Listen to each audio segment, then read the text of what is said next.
Dans cette édition, une impressionnante séance de dressage de chiens. Un homme a développé une technique pour dompter avec douceur les molosses les plus agressifs. Développer l'économie locale et donc l'emploi, ça peut être l'affaire de tous. La preuve dans quelques minutes avec le réseau des cigales qui permettent à des citoyens de financer des créations d'entreprises. Pour commencer, découverte à Metz d'un restaurant 100% vegan, sans gluten, bio, avec cerise sur le gâteau, des plats qui se mangent tout cru. Ravioles de radis noirs, tartare de noix et tarte au chocolat. Dans ce menu, tout est cru. Les ingrédients n'ont subi ni cuisson ni torréfaction. Quand on cuit, les vitamines vont être détruites. Quand c'est cru, on a toutes les vitamines, tous les minéraux et tous les bienfaits des fruits et des légumes. Donc on va faire de bons petits plats avec ces fruits et ces légumes sans les cuire. Quand on vient dans notre restaurant, on ne va pas raconter l'histoire de la cuisine. On va simplement répondre aux questions des personnes qui vont s'interroger en voyant une jolie tarte au chocolat et en disant « Ah bon, c'est pas cuit ?» Eh bien non, c'est tout cru. Mais évidemment, la pâte n'a pas été faite avec de la farine, elle a été faite avec des dattes, avec des fruits secs. On va faire le chocolat avec de l'huile de coco qui va permettre de figer ce chocolat. Et finalement, on va avoir du plaisir. Une nouvelle façon de cuisiner, sans four ni plaque de cuisson, à laquelle le chef a dû s'adapter. C'est les texturants qui sont pas les mêmes. Par exemple, il faut utiliser l'huile de coco. L'huile de coco, j'en avais jamais utilisé avant, à part des fois peut-être pour faire des frites ou des choses comme ça, quoi. Mais là, ou alors pour le corps, quoi. L'huile de coco, c'est tout, quoi. Mais là, c'est des texturants. Il faut utiliser l'huile de coco, il faut utiliser des graines de chia pour pouvoir faire des puddings de chia, des laits végétaux, faire des laits végétaux soi-même et tout ça. Donc voilà, c'est une autre approche, quoi. C'est différent. Une cuisine végane, bio, sans gluten et sans produits laitiers, qui fait aujourd'hui toujours plus d'adeptes. Parlons à présent économie solidaire avec le réseau des cigales. Ce club d'investisseurs citoyens permet de dynamiser l'économie locale. Exemple dans un village des Côtes-d'Armor qui a retrouvé une boulangerie grâce à la solidarité. Philippe Rouxel a toujours rêvé de devenir boulanger. Après avoir été aide-soignant et syndicaliste assidu pendant 26 ans, il change de cap. Avec un CAP et quelques économies en poche, il crée son entreprise. Philippe aurait pu se lancer seul, mais il a préféré être accompagné par des cigales, un club d'investisseurs citoyens.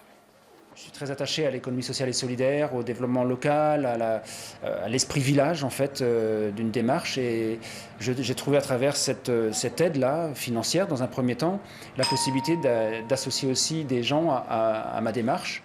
Pour l'épauler dans son aventure, 17 cigaliers vivant à proximité ont donc apporté 30% du capital, des conseils et une présence bienveillante. Salut Bernard. Salut Philippe, ça va? Salut Dominique, tu vas bien? C'est un clone.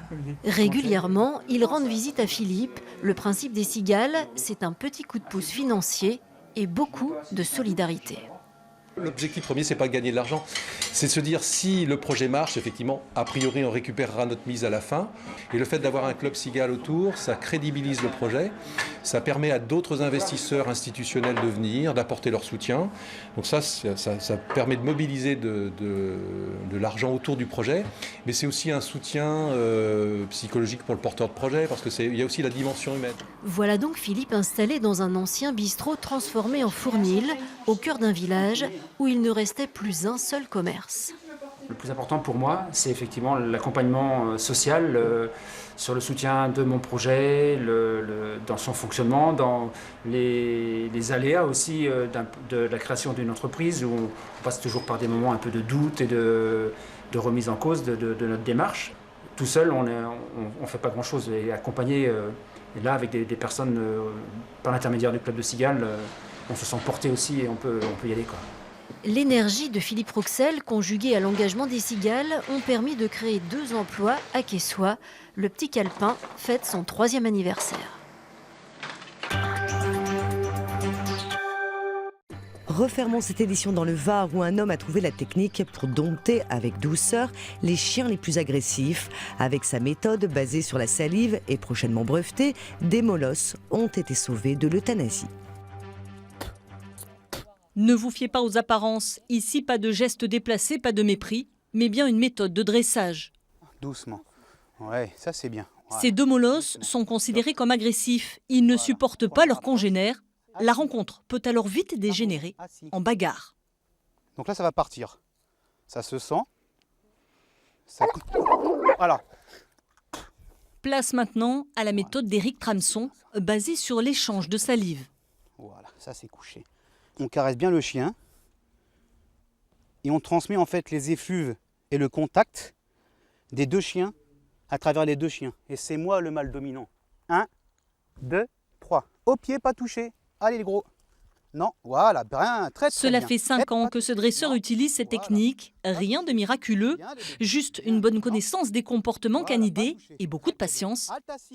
Quelques minutes plus tard, les deux molosses sont allongés côte à côte. Donc là, on voit bien que l'œil est bien marron clair et que la pupille est toute petite et noire. Ce qui veut dire que là, le chien est à mon écoute et qu'il n'y a plus d'agressivité. Il est temps d'enlever la muselière. Les chiens semblent apaisés, mais ils sont encore loin d'avoir fini le travail de dressage. Il faudra compter 10 séances pour contrôler leur agressivité.